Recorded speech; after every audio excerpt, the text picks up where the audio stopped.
be the part of this amazing conference that is connecting to people from all around the world, and we are able to share our experiences, and most important is that we are learning from the others' experiences.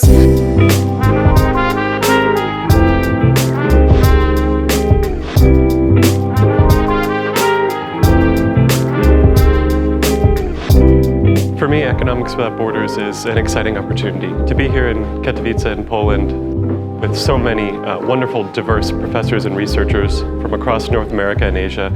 to be able to participate in this academic discussion,